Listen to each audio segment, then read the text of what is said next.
बच्चों ये है हमारा लेक्चर 203 और हम स्टार्ट ले रहे हैं आपकी हनीकॉम्ब में चैप्टर 8 जिसका नाम है फायर फ्रेंड एंड फो, उसकी एनसीईआरटी एक्सरसाइज। हमने इस चैप्टर की एक्सप्लेनेशन देख ली थी पिछले कुछ लेक्चर्स में और हम अब स्टार्ट ले रहे हैं इसकी एनसीईआरटी एक्सरसाइज करना।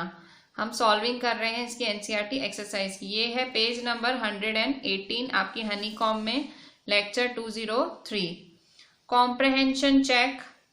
Question 1, mark the correct answer in each of the following. So first और सेकंड एमसीक्यू हैं। So early man was frightened of A lightning and volcanoes, B the damage caused by them, C fire.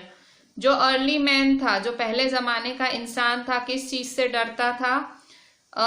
बिजली से, volcano से, damage से डरता था या fire से डरता था? तो जो पहले जमाने का इंसान है वो किस चीज से डरता था? फायर से। सेकंड, सेकंड है, सेकंड में ए बी सी सीधा 3 ऑप्शंस दे दिए गए हैं और आपको बताना है कौन सा सही है। फायर इज एनर्जी, फायर एक एनर्जी है। Fire is heat and light, fire सिर्फ हीट और लाइट है। या fire is the result of a chemical reaction, fire एक केमिकल रिएक्शन की वजह से उत्पन्न होती है। So yes, fire is the result of a chemical reaction. Fire chemical reaction की वजह से ही प्रोड्यूस होती है। क्वेश्चन 2, सो यहाँ आप देखो सिर्फ इन्होंने ए बी सी 3 आपको ऑप्शंस दे दिए हैं directly and you have to choose any one of the 3 जो कि सही है। Question 2, from the boxes given below, choose the one with the correct order of the following sentences. नीचे इन्होंने आपको बॉक्सेस दिए हुए हैं। From the boxes given below, choose the one with the correct order of the following sentences. So इन चारों boxes में से इसका करेक्ट ऑर्डर बताओ। So यहाँ इन्होंने लिखा है that is fire. A chemical reaction takes place. Energy in the form of heat and light is released. Oxygen combines with carbon, hydrogen and oxygen. So यहाँ ऑक्सीजन, कार्बन, हाइड्रोजन इनके बनने से fire होती है। So सबसे पहले oxygen combines with carbon and hydrogen, सबसे पहले ये वाली पॉइंट होगी। इसके बाद दैट इज फायर। इसके जब ये मिलेंगे ऑक्सीजन, कार्बन, हाइड्रोजन, जब ये तीनों चीजें मिलेंगी तो क्या बनेगा? A chemical reaction takes place, एक केमिकल रिएक्शन होगा। Chemical reaction takes place. इसके बाद energy in the form of heat and light is released. इसके बाद एनर्जी रिलीज होगी किस फॉर्म में? हीट और लाइट के फॉर्म में। And last one that is fire, वही फायर है। सो सबसे पहले ऑक्सीजन कंबाइन होगी कार्बन हाइड्रोजन के साथ, फिर केमिकल रिएक्शन होगा एंड फिर energy in the form of heat and light is released. Energy heat और लाइट के फॉर्म में रिलीज होगी and the last one is that is fire. ठीक है। So oxygen combines with carbon hydrogen, chemical reaction takes place, energy in the form of heat light is released and that is fire. So ये 4 चीजें होंगी, 1 2 3 4। ठीक है। सो अब सबसे पहले फोर्थ नंबर, फिर सेकेंड, 4 2 3 1। सो 4 2 3 1 ये वाला इज द करेक्ट आंसर, 4 2 3 1। ठीक है। अब हम आगे देखेंगे वर्किंग विद द टेक्स्ट। ये है हमारा पेज 119 पे। सो यहाँ कुछ क्वेश्चंस हैं। क्वेश्चन 1 है, answer the following questions. First, what do you understand by the flash point of a fuel? Flash point of a fuel का मतलब क्या है? तो इसका आंसर हमने टेक्स्ट बुक में देखा था। What do you understand by flash point of a fuel? So यहाँ रहा, हम डायरेक्ट इसका आंसर यहीं टिक कर लेते हैं एंड आपको ये लिखना है आपकी नोटबुक के अंदर। So every fuel has a particular temperature at which it begins to burn. This temperature is called the flash point or kindling temperature of the fuel. Her fuel के पास एक ऐसा टेम्परेचर होता है जिस पे वो जलना चालू हो जाता है। सो इसी टेम्परेचर को फ्लैश पॉइंट या Kindling temperature of the fuel कहते हैं। ये है आपका पेज 115 पे। तो ये कौन सा आंसर नंबर है पेज 115 पे? ये आंसर नंबर है आपका एनसीईआरटी पेज 119 का फर्स्ट का। सो ये है पेज 115। 15 पे। आपको ये आपकी नोटबुक के अंदर लिखना है। इसके बाद क्वेश्चन 2, क्वेश्चन 2 का फर्स्ट और सेकंड दो हैं। What are some common uses of fire, fire के कुछ रेगुलर यूजेस बताओ। Second, in what sense it a bad master, fire क्यों एक बुरा मालिक है। सो ये दो को आपको आंसर करना है। सो इसका आंसर है आंसर 2। सो पहला क्वेश्चन क्या पूछ रहा है, what are the common uses of fire, fire के कॉमन यूजेस। तो fire is used in cooking, fire cooking में यूज होती है। To keep our homes warm during winter, ठंड के दौरान हमारे घरों को गर्माहट देने काम आती है। Fire is also used to produce electricity, fire electricity produce करने में भी मदद करती है।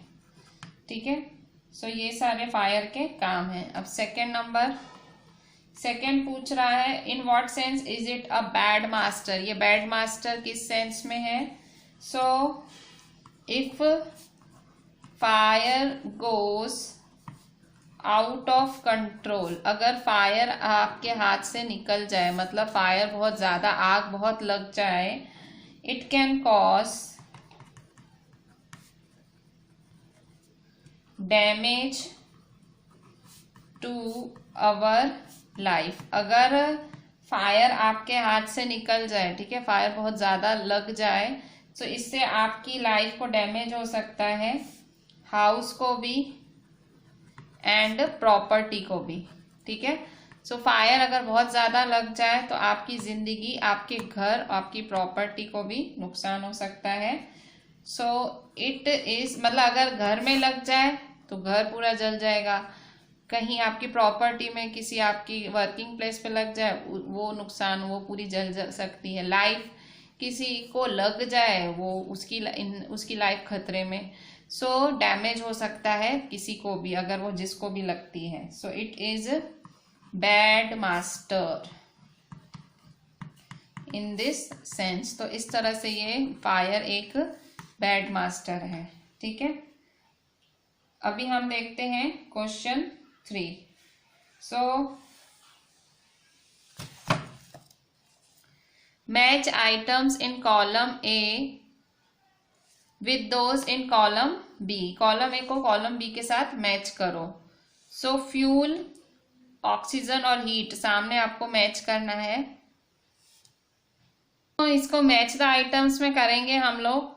फ्यूल किस किस के साथ, फ्यूल कौन कौन है, तो कोल देखो फ्यूल है, ये कोल फ्यूल है।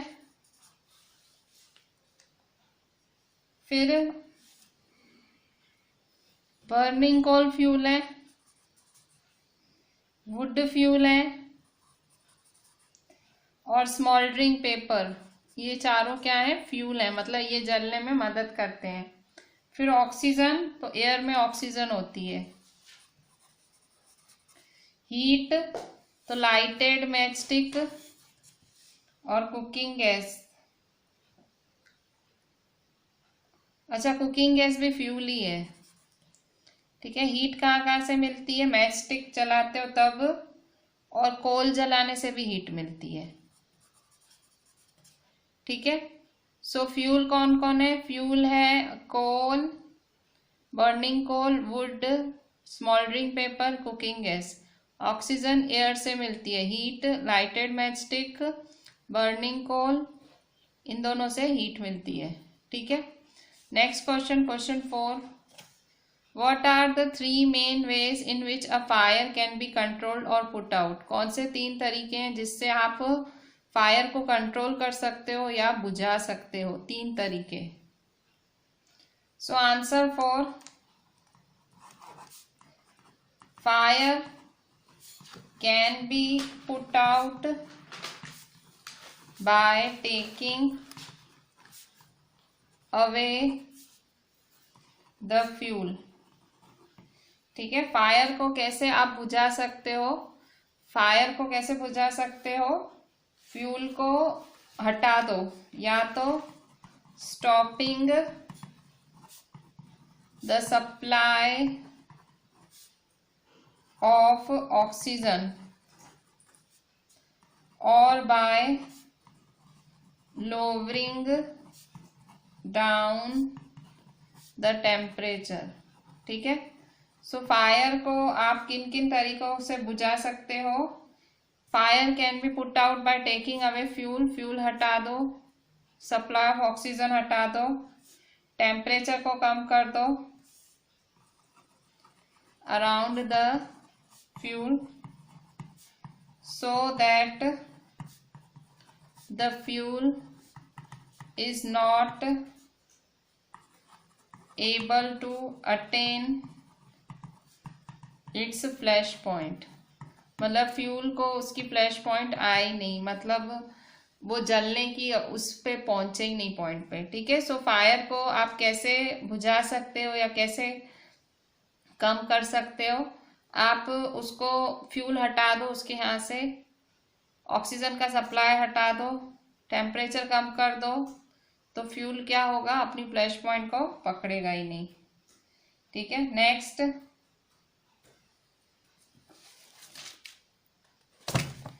Question 5, match the items in box A with those in box B. ठीक है, बॉक्स ए को बॉक्स बी के साथ मैच करना है हमें। सो क्वेश्चन है, टू बर्न पेपर और a piece of wood, paper या पीस ऑफ वुड को जलाना। Small fires can be put out, छोटी छोटी फायर्स को बुझाना। When water spread on fire, जब आप पानी डालोगे फायर पे। Carbon dioxide extinguisher is the best thing. Space left between buildings. इसके बाद बी में, it absorbs heat from burning materials and lowers the temperature, reduces the risk of fire with a damp blanket, we heat it before it catches fire to put out an electric fire। so हमें इन दोनों को match करना है, ऊपर और नीचे वालों को। so to burn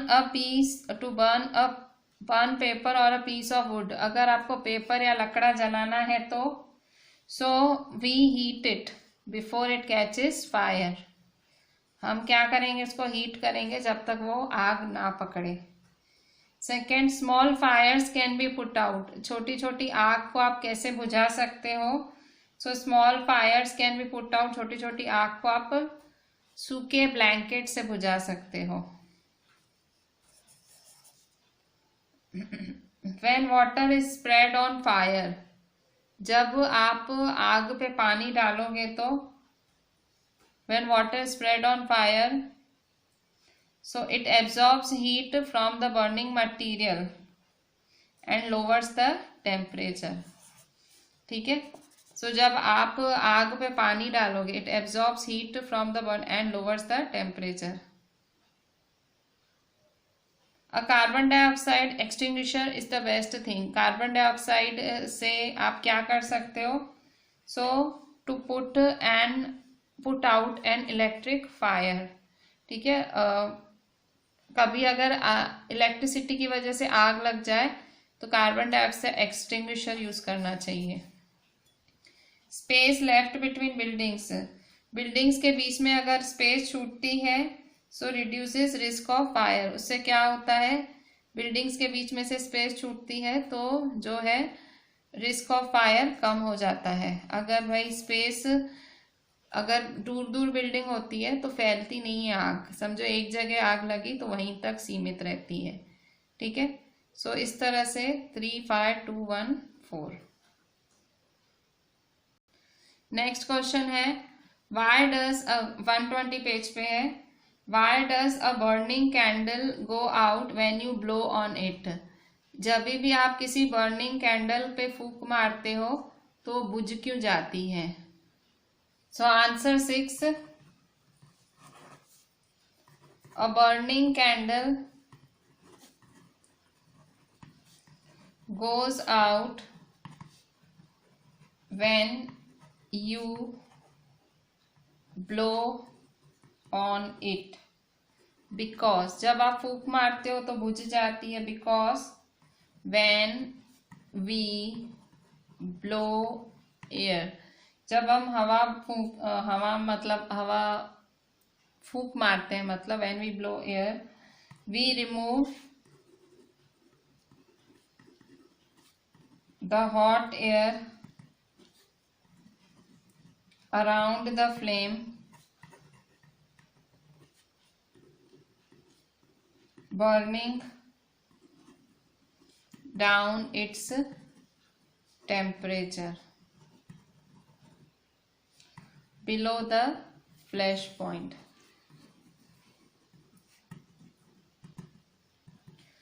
सो जो हम बर्निंग कैंडल है, बर्निंग कैंडल बुझ जाती है जब हम उस पर फूंक मारते हैं तब, क्योंकि जब हम फूंक मारते हैं हम जो है वो गरम हवा, उस फ्लेम के आजू बाजू जो गरम हवा है, हम we remove the hot air around the flame burning down its temperature. So जो जिस गरम हवा की वजह से इतना टेम्परेचर बढ़ रहा है, हम उसको ही ठंडक दे देते हैं, ठीक है, तो हम फ्लैश पॉइंट के नीचे कर देते हैं, सो इसलिए वो बुझ जाती है।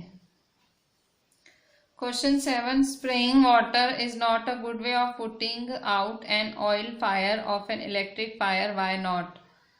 क्या बोल रहा है क्वेश्चन में कि जब भी पानी डालते हो आप किसी आग पे जो कि ऑयल की वजह से हुई हो या इलेक्ट्रिसिटी की वजह से लगी हुई हो, वो अच्छा तरीका नहीं है। भाई क्यों अच्छा तरीका नहीं है वो?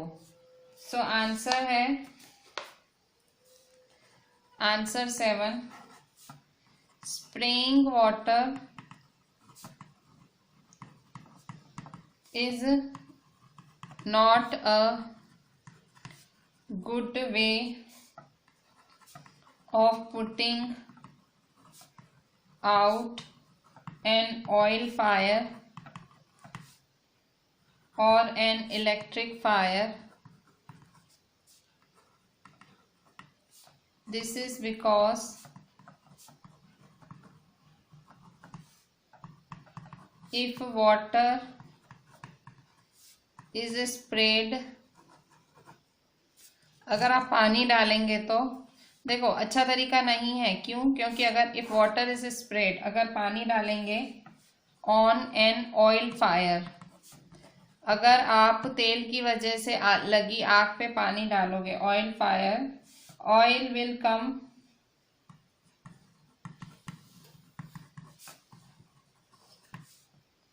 On the top layer of water,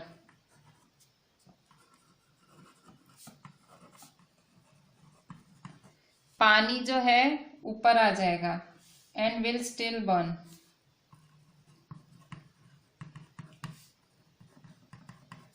जलता ही रहेगा।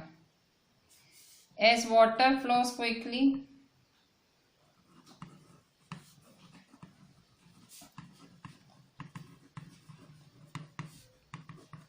It can take oil with it and thus increase the area where the fire can spread. If water is sprayed on an electric fire, the person might get an electric shock and get killed. ठीक है। सो क्या बोल रहा है कि जब पानी डालते हो आप, जब पानी डालते हो तो अच्छा तरीका नहीं होता है मतलब कभी कोई आग लगती है तेल की वजह से या इलेक्ट्रिसिटी की वजह से, तो पानी डालोगे तो अच्छा तरीका नहीं होता है। क्यों नहीं? So spraying water is not a good way of putting out an oil fire or an electric fire. जब आप पानी डालते हो तो वो अच्छा तरीका नहीं होता है कि भाई पानी के तेल से लगी हुई आग या इलेक्ट्रिसिटी से लगी हुई आग को बुझाने का.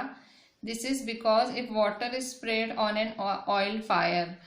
तो देखो अगर पानी डालोगे सो क्या होगा, तो ऑयल क्या है, ऑयल भारी होता है, तो oil will come on the top of water and will still burn. Oil हल्का होता है, सॉरी भारी कहाँ से होगा, ऊपर आ रहा है तो हल्का कहाँ से होगा. ठीक है, oil will come on the top मतलब ऊपर आ जाता है, ऑब्वियसली हल्का होता है वाटर से. ठीक है, सो वाटर नीचे रहता है, ऑयल ऊपर आ जाता है. सो क्योंकि ऑयल ऊपर ही रहता है तो वो जलना चालू ही रहता है. पानी क्योंकि पानी नीचे चला गया, ऑयल तो ऊपर ही तैर रहा है. So as water flows quickly it can take oil with it. अब पानी अपने बहाव के साथ, क्योंकि पानी में बहने की ताकत होती है, फ्लूइडिटी होती है, तो वो बहेगा तो अपने साथ जो है ऑयल भी लेके चलेगा. सो इसीलिए उसकी जो एरिया बढ़ा देगा, मतलब आग की एरिया बढ़ जाएगी इसकी वजह से. Where the fire can spread. ठीक है, पूरी आग की एरिया बढ़ जाएगी. अगर आप पानी डालोगे इलेक्ट्रिक फायर पे, अब सपोज से इलेक्ट्रिसिटी की वजह से आग लगी, आप पानी डाल रहे हो, सो सामने वाले को इलेक्ट्रिक शॉक भी लग सकता है और वो उसकी डेथ भी हो सकती है. ठीक है, सो अगर आप ऑयल डाल रहे हो, ऑयल से लगी हुई आग पे पानी डाल रहे हो तो फैलेगी, और अगर इलेक्ट्रिसिटी की वजह से आग लगी है, अगर आप पानी डाल रहे हो तो शॉक लग सकता है. नेक्स्ट क्वेश्चन है, what are some of the things you should do to prevent a fire at home and in the school.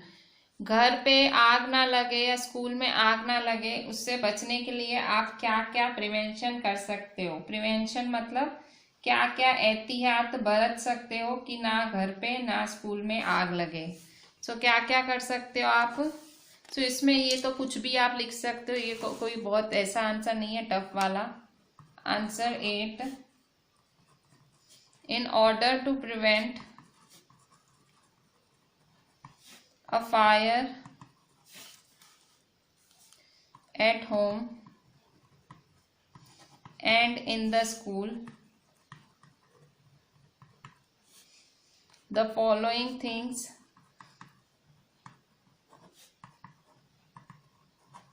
can be done. First, all electrical appliances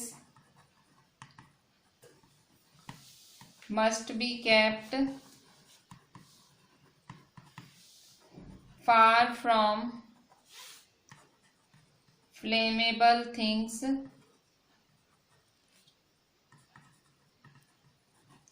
like furniture, etcetera. जो जितनी भी electric वाली चीज़ें, electricity से चलने वाली चीज़ें हैं, सबको दूर रखना चाहिए फ्लेमेबल थिंग से. फ्लेमेबल मतलब जो जल्दी आग पकड़ ले. फ्लेमेबल थिंग्स, फ्लेमेबल थिंग्स से दूर रखना चाहिए, जैसे कि फर्नीचर. दूसरा, turn off the gas supply of the stove after use.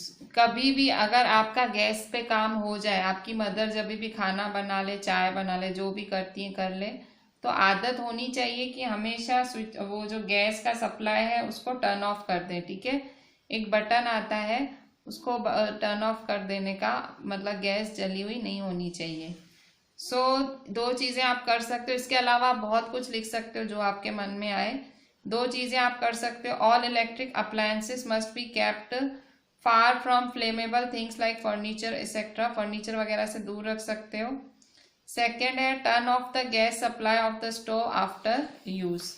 ठीक है, सो यूज के बाद जो है स्टोव का जो गैस सप्लाई है उसे बंद कर देने का. क्वेश्चन 2, क्वेश्चन 1 में देखो, क्वेश्चन 1 कुछ खास नहीं है। रीड द फॉलोइंग सेंटेंसेस, यहाँ कुछ सेंटेंसेस दिए हुए हैं।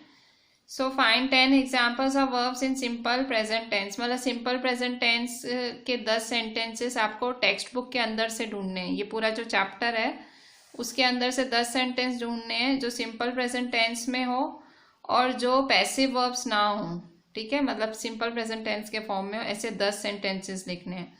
सो ये बहुत इंपॉर्टेंट क्वेश्चन नहीं है, पर तो भी मैंने आपको बता दिया। आपकी अगर मन हो तो आप ये 10 सेंटेंसेस टेक्स्ट बुक के अंदर से ढूंढ के लिख सकते हो, अदरवाइज नो प्रॉब्लम। क्वेश्चन 2 देख लेते हैं। Fill in the blanks, fill in the blanks in the sentences below with words from the box. You may use a word more than once. So ये कार्बन, कॉस, फायर, स्मोदर, ये 4 sentences हैं। इन 4 words हैं, इन 4 words को आपको use करना है, ठीक है। So Gandhi ji's life was devoted to the blank of justice and fair play. Gandhi ji की पूरी जिंदगी किस चीज के लिए डिवोट थी? कॉज, ठीक है, कॉज ऑफ किस चीज के लिए थी? कॉज ऑफ जस्टिस, न्याय और फेयर प्ले, ठीक है, और सच्चाई बोल सकते हो, ठीक है। अच्छा, have you insured your house against blank, क्या तुमने तुम्हारे हाउस का इंश्योरेंस कराया है? किसके अगेंस्ट? फायर के, ठीक है, क्या तुमने अपने घर का इंश्योरेंस फायर के अगेंस्ट कराया है? Third, diamond is nothing but blank in its pure form, diamond और कुछ नहीं है बट कार्बन है। डायमंड क्या है? कार्बन का एलोट्रॉप है, ये साइंस में आता है। Diamond and graphite are the allotropes of carbon, ठीक है। सो डायमंड क्या है? एक्चुअली है वो कार्बन ही है, ठीक है। If you put too much coal on the fire at once you will blank it, अगर तुम बहुत ज्यादा कोयला डालोगे, अगर आप आग में बहुत ज्यादा कोयला डालोगे, so you will blank it, आप उसको, मतलब आपको उसकी सांस में चढ़ जाएगा, वैसा कुछ। स्मोदर इट, ठीक है, आपको उसकी एकदम धुआं धुआं हो जाएगा, स्मोदर इट। नेक्स्ट, स्मोदर वर्ड का मतलब क्या होता है? मतलब सफोकेशन होना, ठीक है, आपको इससे सफोकेशन होगी, दम घुटेगा। नेक्स्ट देखो, कार्बन, कॉस, फायर, स्मोदर, इनको ही चारों को यूज करना है। Smoking is said to be the main blank of heart disease, heart disease, अगर किसी को हृदय की बीमारी है, हार्ट की बीमारी है, तो smoking is said to be the main cause, ठीक है, उसका कारण स्मोकिंग कहा जाता है। When asked by an ambitious writer whether he should put some blank into his stories, Somerset Maugham murmured no, the other way round. जब एक ambitious writer ने पूछा whether he should put some fire in his stories, fire मतलब भाई क्या, एक ambitious writer ने बोला, एक writer ने बोला कि मैं क्या थोड़ी सी स्टोरीज में आग भर दूं, आग भर दूं मतलब कुछ ऐसा कंटेंट, ऐसे तड़कता भड़कता कंटेंट डाल दूं। तो सोमरसेट मॉगम ने कहा no, the other way round, नहीं, अलग तरह से लिखो, ठीक है भाई। आग डालना मतलब ऐसे नहीं, मिर्च मसाला डालना स्टोरी में, वैसा कुछ। 7th, she is a blank copy और ऑफ हर मदर, ये अपनी मदर की ब्लैंक कॉपी है। सो ब्लैंक मतलब कार्बन कॉपी है। 8th, it is often difficult to blank a yarn when you listen to a long speech on the value of time. कह रहा है कि ये बहुत ही डिफिकल्ट होता है टू ब्लैंक अ यॉन, अपनी जो उबासी है, अपनी जो यॉन है, उसे रोकना बहुत डिफिकल्ट होता है जब आप बहुत लंबा स्पीच सुनते हो। तो टू स्मॉदर, स्मॉदर मतलब अपनी उबासी को मारना बहुत डिफिकल्ट होता है जब आप कोई लंबा स्पीच सुनते हो।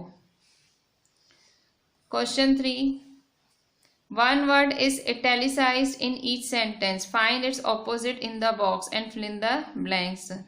सो यहाँ आप spending, shirt, destroy, subtract, increase. So एक वर्ड यहाँ इटैलिसाइज किया है, find its opposite. You were required to keep all the doors open.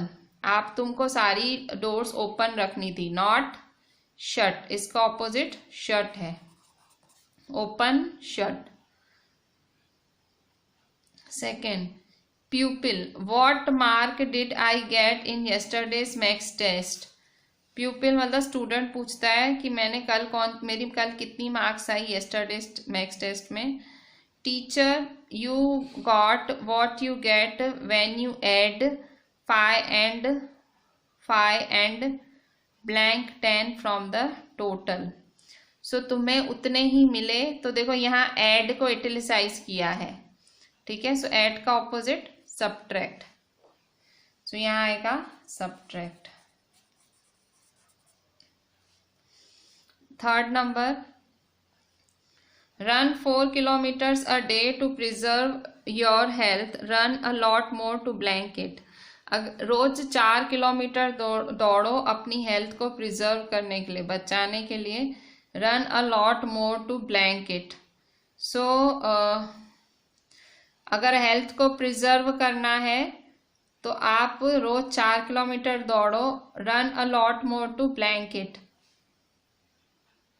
Destroy it होगा, ठीक है। सो प्रिजर्व का होगा डिस्ट्रॉय इट, ठीक है। 4 किलोमीटर दौड़ो हेल्थ को बचाने के लिए और 4 और किलोमीटर दौड़ो उसको डिस्ट्रॉय करने के लिए।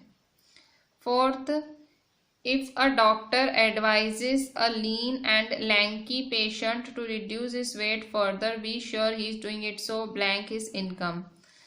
अगर ऑलरेडी कोई पेशेंट ऑलरेडी पतला है और डॉक्टर अगर उसे और बोल रहा है और वजन कम करो, और वजन कम करो, सो मतलब समझ लो कि डॉक्टर अपनी इनकम बढ़ाना चाह रहा है, इंक्रीज करना चाह रहा है। सो यहाँ देखो रिड्यूस का increase. Next, the world is too much with us, late and soon getting in blank we lay waste our powers. So दुनिया है वो बहुत ज़्यादा ही है, अभी या बाद में। गेटिंग एंड स्पेंडिंग, मिलना और खोना, पाना और खोना, यही है, ठीक है। वर्ड्सवर्थ ने बोला है ये, ठीक है। हम खाली पाने में खोने में ही हमारी सारी पावर्स ही गुम कर देते हैं। Question 4, use the words given in the box to fill in the blanks in the sentences below. Across, along, past, through. The cat chased the mouse, blank the lawn.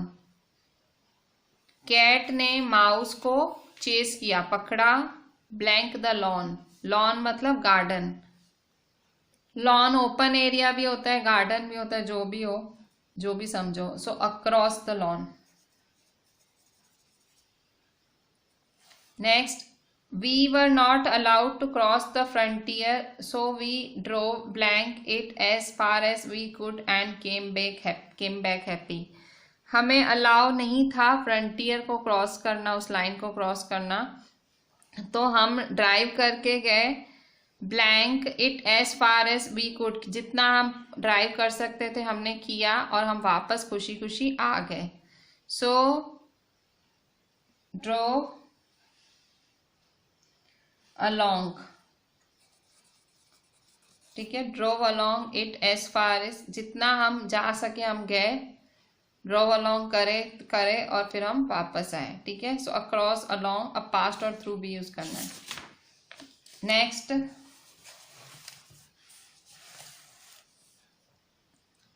The horse went blank the winning post and had to be stopped with difficulty.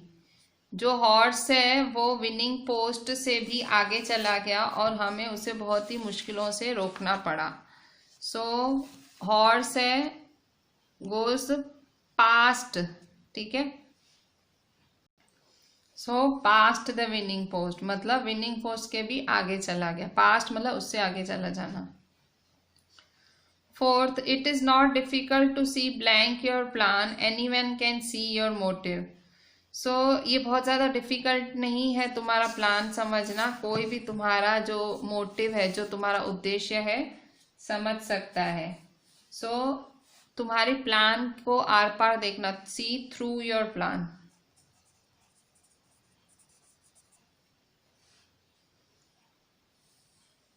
Fifth, go blank the yellow line then turn left, you will reach the post office in 5 minutes. क्या बोल रहा है कि yellow line से जाओ, मतलब सीधाई में जाओ, तो go along the yellow line, ठीक है। सो येलो लाइन की सीधाई में जाओ, देन टर्न लेफ्ट, और फिर लेफ्ट टर्न हो जाओ, फिर तुम पोस्ट ऑफिस पहुंच जाओगे 5 मिनट में ही, ठीक है। सो ये था हमारा फिल इन द ब्लैंक्स। अब speaking and writing, question 1, look at the following 3 units. यहाँ पे ये 3 सेंटेंस दिए हुए हैं, 3 units. First, reorder the items in each unit to make a meaningful sentence. इसकी रीऑर्डरिंग करनी है। रीऑर्डरिंग मतलब सेंटेंस सही करके लिखना है, रीऑर्डरिंग करना है। और next, reorder the to make a meaningful paragraph, और फिर पैराग्राफ बनाना है। Use correct punctuation marks in the paragraph. So पहले इसको करेक्ट रीऑर्डर कर दो और फिर एक पैराग्राफ की तरह लिखो। First, and 18 fire tenders struggled. The fire began on Monday to douse the blaze till morning, ठीक है। सो इसको रीअरेंज करके लिखेंगे। सबसे पहले क्या आएगा, सबसे पहले आएगा the fire began on Monday, आग सोमवार को लगना चालू हुई। The fire began on Monday and 18 fire tenders struggled, और 18 फायर टेंडर स्ट्रगल कर रहे थे। To douse the blaze, douse मतलब बुझाना, ठीक है।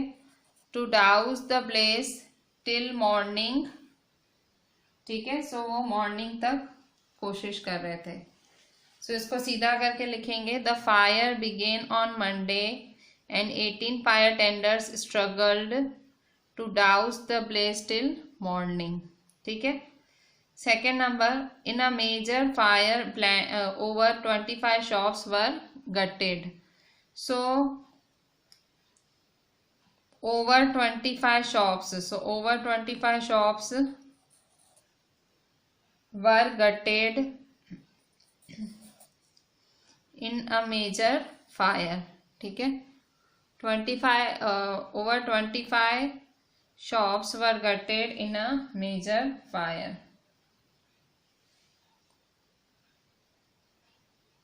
Third, but property was destroyed worth several lakhs. No casualties were reported. So no casualties were reported मतलब no casualties मतलब कोई भी, किसी को भी कुछ एक्सीडेंट वगैरह नहीं हुआ, मतलब किसी को भी चोट वगैरह नहीं लगी। अच्छा इसका देखो, इसका देखा ना, over 25 shops were gutted in a major fire. Gutted मतलब 25 दुकानों को नुकसान हुआ इस फायर में। फिर no casualties were reported, casualties मतलब किसी इंसान को कुछ नहीं हुआ, मतलब चोटें वगैरह नहीं है। No casualties were reported but property worth several lakhs, मतलब लाखों रुपए की property was destroyed, but property worth several lakhs was destroyed. No casualties were reported but property worth several lakhs was destroyed, ठीक है। कोई कैजुअलिटी नहीं हुई पर जो लाखों रुपए की प्रॉपर्टी थी वो डिस्ट्रॉय हो गई, ठीक है। So this was the last question. So इसको आपको पैराग्राफ में लिखना है और फिर reorder the sentence to make a meaning, use correct marks in the paragraph. So इसको एक पैराग्राफ के रूप में लिखना है और जहां आपको लगता है कि भाई कॉमा वगैरह आएगा वहां लगाना है, पर मेरे ख्याल से कॉमा कहीं नहीं आएगा, स्ट्रेट आपको पैराग्राफ लिख देना है, ठीक है। सो ये आपको खुद लिखना है, मैं यहाँ नहीं लिख रही हूँ। आपको यहाँ जगह पे लिखना है तो यहाँ लिखो, पेज में लिखना है तो लिखना है the fire began on Monday and 18 fire tender struggled to douse the blaze till morning, full stop.